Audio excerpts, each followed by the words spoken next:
नमस्कार, hornbill TV Bharat में आपके स्वागत है। लखनऊ से बड़ी राजनीतिक प्रतिक्रिया सामने आई है। कांग्रेस के युवाओं द्वारा किए गए टॉपलेस प्रदर्शन पर एआईएमआईएम के राष्ट्रीय प्रवक्ता आसिम वाकर ने बयान दिया है। आसिम वाकर ने कांग्रेस के इस प्रदर्शन की तुलना महात्मा गांधी के अंग्रेजों के खिलाफ किए गए विरोध से की। उन्होंने कहा कि जिस तरह गांधी जी ने अंग्रेजी हुकूमत के खिलाफ सिर्फ एक धोती में आंदोलन किया था, उसी तरह युवाओं का यह प्रदर्शन भी सरकार के खिलाफ एक प्रतीकात्मक विरोध है। उन्होंने यह भी कहा कि जो लोग इस प्रदर्शन का विरोध कर रहे हैं या यहाँ कह रहे हैं कि प्रदर्शन की जगह सही थी, वे बीजेपी सरकार से डरे हुए हैं और सरकार की भाषा बोल रहे हैं। आसिम वाकर ने प्रदर्शन करने वाले युवाओं को सलाम पेश किया और समाजवादी पार्टी प्रमुख अखिलेश यादव से अपील की है कि वे भी सरकार के खिलाफ खोलकर सामने आए और इंडिया गठबंधन के प्रदर्शनों का हिस्सा बने। इधर 2 दिन से मैं देख रहा हूं कि हमारे देश के बहुत से नौजवान भारत की बर्बर सरकार और बर्बर कानूनों के खिलाफ सड़क पर उतर कर प्रदर्शन कर रहे हैं, और विपक्ष में होने के बावजूद भी बहुत से लोग इस प्रदर्शन को कह रहे हैं कि ये टॉपलेस प्रदर्शन सही नहीं था, शर्ट पहन के होना चाहिए था। यही बात बीजेपी बोल रही है, यही बात विपक्ष भी बोलेगा। मैं देख रहा हूं टेलीविजन के ऊपर या आम जन के बीच में समाजवादी पार्टी के प्रवक्ता, नेता और खुद समाजवादी पार्टी के अध्यक्ष जी भी इसका विरोध कर रहे हैं कि प्रदर्शन टॉपलेस नहीं होना चाहिए। मैं अखिलेश जी को याद दिलाना चाहता हूं कि हमारे देश में 1947 से पहले जो इंग्लैंड की, ब्रिटेन की जो बर्बर सरकार थी, जो बंदूकों और लाठियों से बात करती थी, उस सरकार से हमको निजात दिलाने के लिए गांधी जी ने सिर्फ एक धोती पहनकर सड़क पर निकले, प्रण किया और उन्होंने हमें आज़ादी दिलाई। जो लोग ये कह रहे हैं कि ये नौजवान, जो कांग्रेस पार्टी के यूथ के जो नौजवान सड़कों पर टॉपलेस प्रदर्शन कर रहे हैं, इनका जहां सही नहीं थी, कहीं और करते, मैं उनको याद दिलाना चाहता हूं कि महात्मा गांधी ने बकिंघम पैलेस में इंग्लैंड के राजा के सामने एक धोती में जाकर, सिर्फ एक धोती में, टॉपलेस, ये साबित कर दिया था कि हम तुमसे डरते नहीं हैं, हम तुम्हारा विरोध करेंगे, तुम्हारी बर्बर सरकार का विरोध करेंगे, तुम्हारी बंदूकों का विरोध करेंगे, तुम्हारी लाठियों का विरोध करेंगे, तुम्हारी जेलों का विरोध करेंगे। उन्हीं गांधी के नक्शे कदम पर चलते हुए, महात्मा गांधी के नक्शे कदम पर चलते हुए आज हमारे नौजवान जो विरोध कर रहे हैं उसको किसी न किसी तरह से गलत बताया जा रहा है और ये कहा जा रहा है कि साहब ये तरीका ठीक नहीं था, शर्ट पहन लेना चाहिए थी। ये वही लोग हैं जो आज़ादी से पहले गांधी जी के प्रदर्शन को गलत कहते थे। ये वही लोग हैं जो कहते थे गांधी जी को कपड़े पहनना चाहिए। ये वही लोग हैं जो गांधी जी के समर्थन में नहीं थे, गांधी जी के विरोध में थे। ये वही लोग हैं जो आज़ादी से पहले अंग्रेजों की सरकार के पक्ष में थे, सरकार के साथ थे। उनको बहाना चाहिए होता था क्रांतिकारियों और आज़ादी के मतवालों का विरोध करने का। मैं ये ऐलान कर रहा हूं कि ये जो प्रदर्शन शर्ट उतारकर हमारे नौजवान कर रहे हैं, ये गांधी की राह पर चल रहे हैं और इंशाअल्लाह जैसे गांधी जी ने देश को आज़ाद किया था बर्बर सरकार से, वैसे ही एक दिन हम लोग भी इस बर्बर सरकार से आज़ाद होंगे।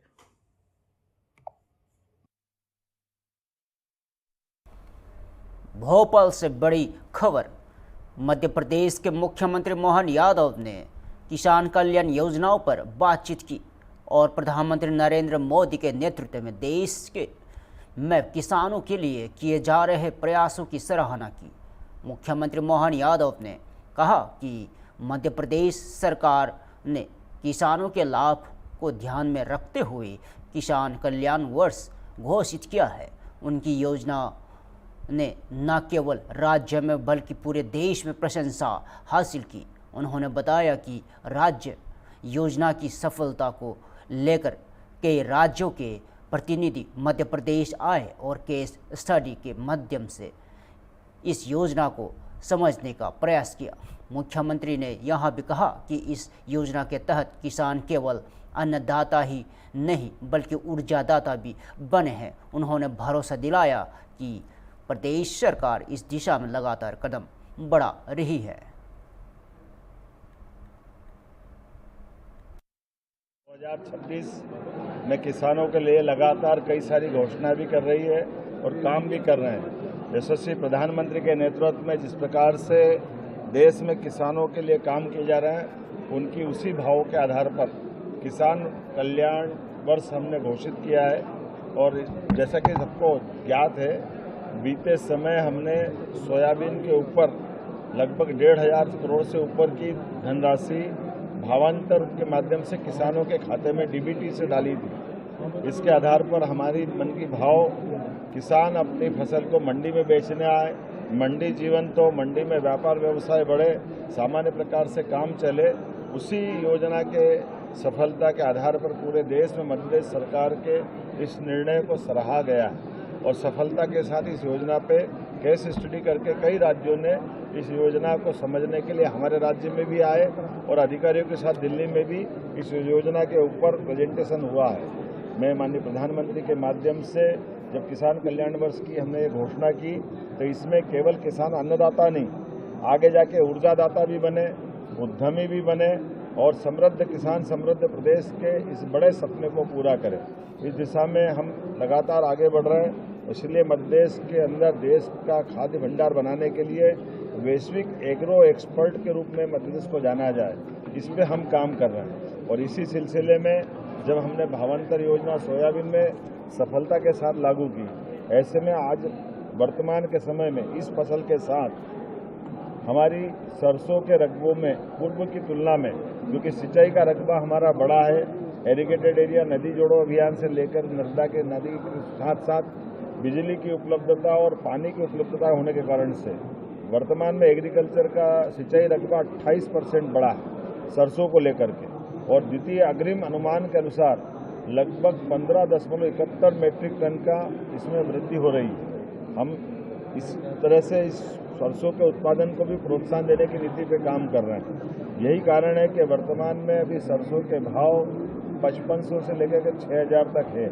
कई बार इसके रेट और गिर जाते हैं। ऐसे में हमारी माननीय मोदी जी के माध्यम से भारत सरकार की एमएसपी 6,200 रुपये प्रति क्विंटल की और इस आधार पर हमारे किसानों को उनकी एमएसपी का दाम मिलना ही चाहिए, इसलिए हम काम कर रहे हैं। इसलिए उनकी उपज के उचित मूल्य दिलाने के लिए प्रावधान और पात्रता के अनुसार भावांतर योजना के बलबूते पर हम पंजीयन करना प्रारंभ कर रहे हैं और एफएक्यू के आधार पर न्यूनतम समर्थन मूल्य किसानों को मिले, इसलिए हमने इस योजना पर काम करना प्रारंभ किया। और इसी आधार पर आगे जाकर के ये तिलहन का रकबा भी हमारे प्रदेश में बढ़े, इस पर हम काम कर रहे हैं। जब आज राज्य की औसत उत्पादकता की तरफ देखें तो हमने उसकी पात्रता अनुसार उसके भुगतान की सारी योजना बनाई।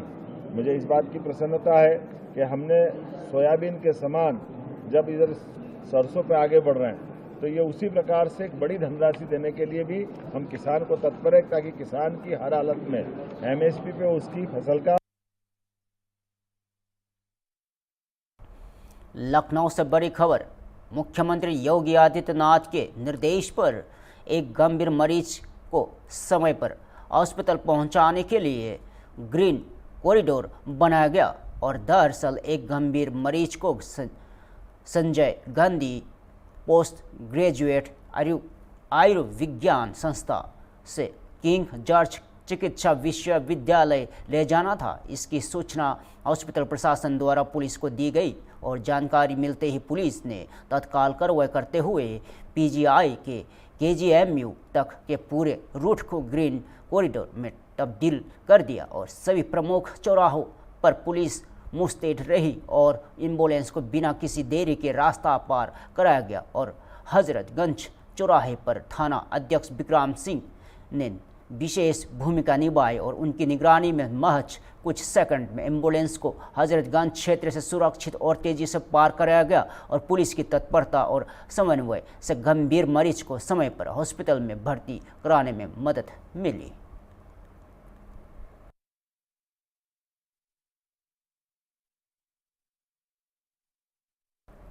लखनऊ में रविवार को बॉलीवुड की चमक देखने को मिली जब मशहूर अभिनेता संजय दत्त राजधानी पहुंचे तो चौधरी चरण सिंह अंतर्राष्ट्रीय हवाई अड्डा पर उनके आगमन को लेकर समर्थकों में जबरदस्त उत्साह देखने को मिला। एयरपोर्ट पर संजय दत्त का भव्य स्वागत किया गया, वही सुरक्षा व्यवस्था भी चौक चौबंद रही और संजय दत्त विधायक डॉक्टर राजेश्वर सिंह के साथ सरोजनी नगर में आयोजित पर्यावरण जागरूकता रोड शो में हिस्सा लेंगे और इस विशेष अभियान की शुरुआत रोड शो के जरिए की जाएगी, जिसका उद्देश्य युवाओं को पर्यावरण संरक्षण और लोकतांत्रिक प्रक्रिया से जोड़ना है और कार्यक्रम के दौरान पर्यावरण संरक्षण में उल्लेखनीय योगदान देने वाले लोगों को पर्यावरण वीर पुरस्कार से भी सम्मानित किया जाएगा। और डॉक्टर राजेश्वर सिंह की पहल पर आयोजित इस जन जागरूकता कार्यक्रम में बड़ी संख्या में युवाओं के शामिल होने की उम्मीद है और रोड शो के माध्यम से संजय दत्त पर्यावरण संरक्षण का संदेश देंगे। और फिलहाल लखनऊ एयरपोर्ट और सरोजनी नगर क्षेत्र में सुरक्षा के व्यापक इंतजाम किए गए हैं। लखनऊ से बड़ी खबर, व्यावसायिक शिक्षा कौशल विकास एवं उद्यमशीलता विभाग की पहली राज्य स्तरीय खेल प्रतियोगिता का भव्य समापन हो गया है। यह आयोजन 20 से 22 फरवरी तक केडी सिंह बाबू स्टेडियम में हुआ, जिसमें प्रदेश भर के ITI संस्थानों के 579 खिलाड़ियों ने हिस्सा लिया। 3 दिनों तक चले इस खेल महाकुंभ में 271 महिला और 308 पुरुष खिलाड़ियों ने अपनी प्रतिभा का प्रदर्शन किया और 100, 200 और 400 मीटर दौड़ सहित कुल 13 खेल प्रतियोगिता आयोजित की गई। कबड्डी, वॉलीबॉल, बैडमिंटन और खो खो जैसे खेल भी शामिल रहे। समापन समारोह में प्रमुख सचिव डॉक्टर हरिओम और विशेष सचिव अभिषेक सिंह मौजूद रहे और प्रतियोगिता के शुभारंभ मंत्री कपिल देव अग्रवाल ने किया था। समापन अवसर पर प्रमुख सचिव डॉक्टर हरिओम ने कहा कि खेलों में युवाओं की अनुशासन, प्रतिस्पर्धा और आत्मबल की भावना विकसित होती है। फिलहाल पहली बार आयोजित इस राज्य स्तरीय खेल प्रतियोगिता ने युवाओं को एक बड़ा मंच दिया है। प्रदेश के कोने कोने से हर जिले की जो ITIs हैं वहाँ से बच्चे आए हैं। मैंने ये आंकड़ा इकट्ठा किया कि पिछले 4 महीने से जनपद स्तर में जो ITIs थे उसमें 12 खेलों में हमारे बच्चे प्रतिभाग कर रहे थे और ये पहली बार ऐसा आयोजन हो रहा है प्रदेश में जिसमें तकरीबन 4000 खिलाड़ियों ने प्रतिभाग किया। पहले जनपद में वो सिलेक्ट हुए, फिर मंडल स्तर पे गए और मंडल के बाद यहाँ पे तकरीबन 600 के आसपास खिलाड़ी लड़के लड़कियों के ग्रुप में मिला के 12 खेल स्पर्धाओं में आए और 3 दिवसीय आयोजन था। फ्राइडे को शुरू हुआ था, आज संडे को इसका समापन हो रहा है। ये आयोजन पहली बार किया गया और हमारी कोशिश रहेगी कि हर साल इस तरह का राज्य स्तरीय खेलकूद प्रतियोगिता हो जिसमें बच्चों के अंदर उत्साह आए, उनके अंदर जो है वो अनुशासन आए और इससे हमारे ITIs में जो अटेंडेंस भी बढ़ेगी, वहाँ पे खेलकूद सुविधाएं आएंगी, वहाँ पे एक नोडल खेल ऑफिसर हम तैनात कर देंगे तो एक रेगुलर फीचर हो जाएगा।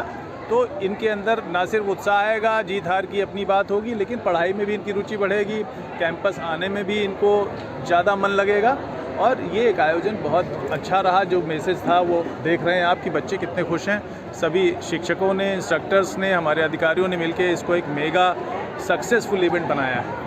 महिलाओं और छात्राओं के लिए क्या संदेश है?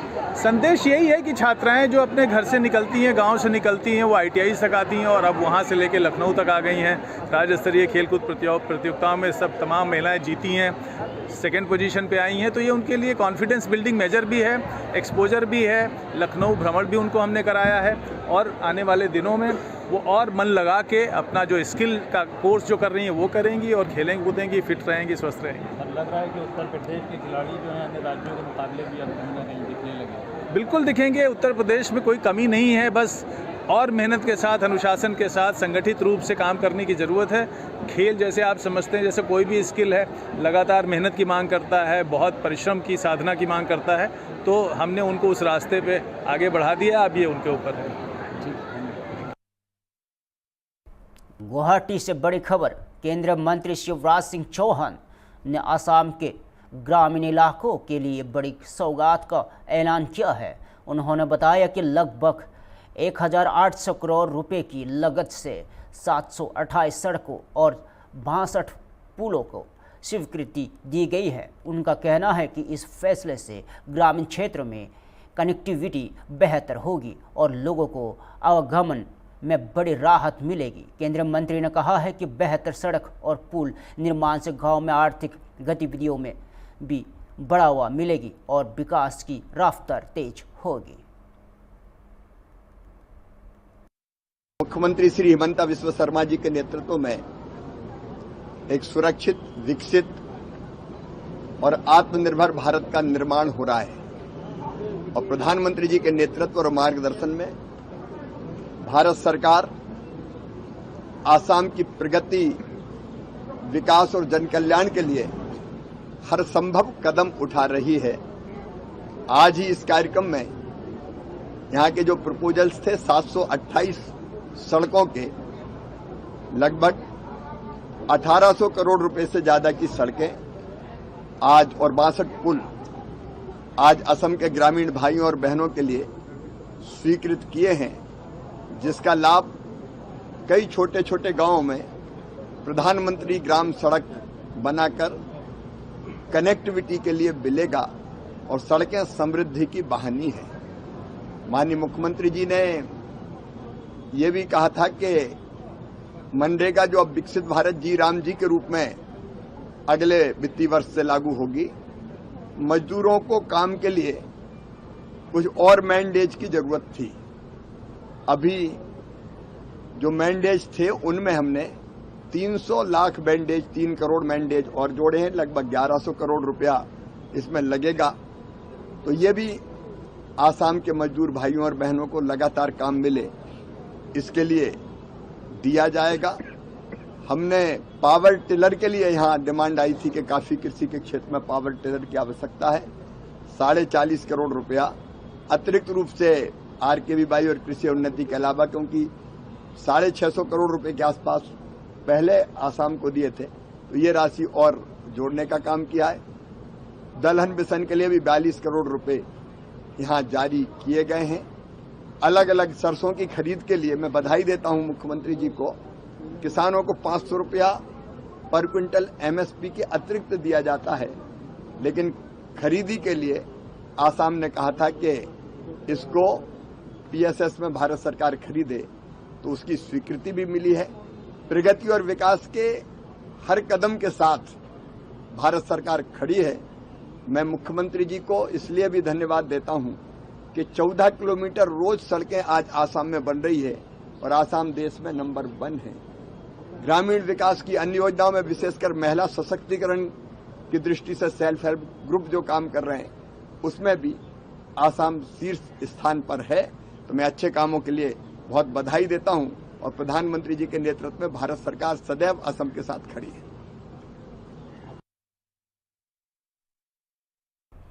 लखनऊ नगर निगम ने वर्ष 2026-27 का मूल बजट पेश कर दिया है। रविवार को नगर निगम मुख्यालय में कार्यकारिणी समिति के समक्ष बजट प्रस्तुत किया गया, जिसमें समिति के सदस्य नगर आयुक्त गौरव कुमार, अपर नगर आयुक्त और अन्य अधिकारी मौजूद रहे। बैठक में बजट पर विस्तार से चर्चा की गई।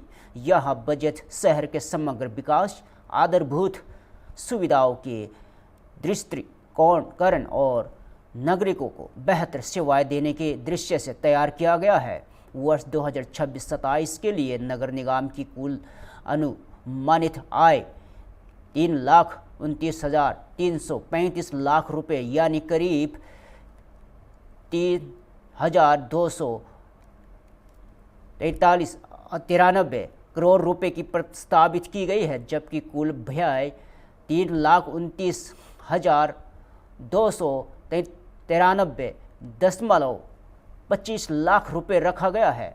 बजट में खास तौर पर लखनऊ की जलभराव समस्या को देखते हुए नालों की सफाई के लिए 15 करोड़ रुपए की प्रावधान किया गया है। वहीं सड़कों की मरम्मत और नई सड़कों के निर्माण के लिए 271 करोड़ रुपए निर्धारित किए गए हैं, जिससे शहर को गड्ढा मुक्त बनाने और यातायात को सुगम बनाने के लक्ष्य है। और श्रीमती सुषमा खरगवाल ने कहा है कि नगर निगम में बेहतर सफाई व्यवस्था, मजबूत आधारभूत ढांचे और राजस्व वृद्धि को ध्यान में रखते हुए यह बजट तैयार किया गया है। उन्होंने यह भी जानकारी दी है कि अगला बजट नए कार्यालय भवन में प्रस्तुत किया जाएगा। राहत की बात यह है कि इस बार बजट में किसी नए कर को लागू करने या पुराने करों में बढ़ोतरी का प्रस्ताव नहीं है। अगले साल उम्मीद पूरी है। जब भारतीय जनता पार्टी चुनाव में होगी तब तक आप लोग बढ़ा देंगे? हाँ 100%। चुनाव से पहले हम उम्मीद करते हैं कि तैयार हो जाए। हाँ उम्मीद है मार्च अप्रैल तक हर हाल में हमारा नया भवन बन जाए। सफाई कर्मियों का वेतन जो है वो होली से पहले मिल जाएगा? मिलता है। आप ये बताइए, 2-4-6 दिन बता है होली जिस डेट पे होगी उससे पहले उनको वेतन मिलेगा। और आप उठा के 3 साल से देख लीजिए, कभी भी आप ये बताइए, फर्स्ट में एक हड़ताल हुई थी जिसका हमने तुरंत रिजल्ट कर दिया था। इको ग्रीन ने हड़ताल करी थी, तुरंत उसी दिन डिसीजन 7-8 लोगों ने मिलकर डिसीजन लिया था इको ग्रीन को हटाने के लिए। मैं नगर आयुक्त, 2-3 अपर और 3-4 पार्षद, और उसके बाद अभी तक कई हड़ताल नहीं हुई। और एक भी कर्मचारी को आप पूछिए, समय से पहले 7 तारीख से पहले सभी कर्मचारियों को वेतन दिया गया। मैंने आते ही 288 कर्मचारियों को वेतन मिलता था, जिसको 388 आते ही कर दिया था मैंने। ऐसा नहीं है, जितना भी हमसे हो सके हम इनको वेलफेयर देंगे, जितना हो सके अपने कर्मचारियों को उतनी सुविधा देंगे। तो 5 तक हो गया, लेकिन इस 6 महीने के अंदर अंदर हम जहाँ हम जमीन छुड़वाएंगे वहाँ हम कुछ नहीं करेंगे। शमशान घाटों पे भी हमने ठीक ठाक बजट लिया है, 6 करोड़ का लिया है। 6 करोड़ का 6 करोड़ का लिया है, जिसमें जहाँ भी सरकारी खाते में शमशान घाट लिखा है जमीन में, वहाँ पर हम 4 दीवारी करके पे जो एक उसको एक जहाँ पे अंतिम संस्कार होता है वो बनाया जाएगा, जहाँ पे बाल कटना, नहाना धोना वो बनाया जाएगा। इसके लिए हमने रखा है। हम मॉडल वेंडिंग जोन बना रहे हैं, अभी हमारा एक बना है और मुझे लगता है कि इस साल मई जून तक हमारे 7-8 और बन जाएंगे, जिसमें जो अस्त व्यस्त है, जगह जगह ठेले लगे, ये सब व्यवस्थित हो जाएंगे। जोन 5 में हमने एक विद्यालय बना रहे हैं, क्योंकि हमारे आना उफड़ में जो कर्मचारी है वहाँ बहुत सारे परिवार रहता है, 100 के आसपास परिवार रहता है। उनके बच्चों को शिक्षा ग्रहण करने के लिए परेशानी होती है। माननीय मुख्यमंत्री जी का आदेश है कि सभी तक शिक्षा पहुंचे, तो हमने वहाँ पे एक स्कूल खोला है। काम अब उस पर शुरू हो जाएगा अप्रैल से। जो हमें मान्यता मिलेगी, अगर 5वीं तक की मान्यता मिलेगी तो 5वीं तक की बिल्डिंग बनाएंगे। अगर हाई स्कूल इंटर की मान्यता मिलेगी, जो मान्यता हमको मिलेगी हम उस पर युद्ध स्तर पर काम कर रहे हैं। और 110 वार्डों में हमने 40 आंगनवाड़ी बनाने हैं। उसके बारे में बजट बताइए। उसमें जो है 5 करोड़ की धनराशि भी रखी गई है और उसमें सभी 40 आंगनवाड़ी केंद्रों का नवनिर्माण अगले महीने से स्टार्ट हो जाएगा। और अनलीगल सर्विस सेंटर जो जगह जगह सड़कों पे ही कारों की धुलाई सर्विस सेंटर हुई, इन पे सख्त कार्रवाई होगी। फिलहाल के लिए इतना ही। ताज़ा खबरों से जुड़े रहिए होमबिल टीवी भारत के साथ।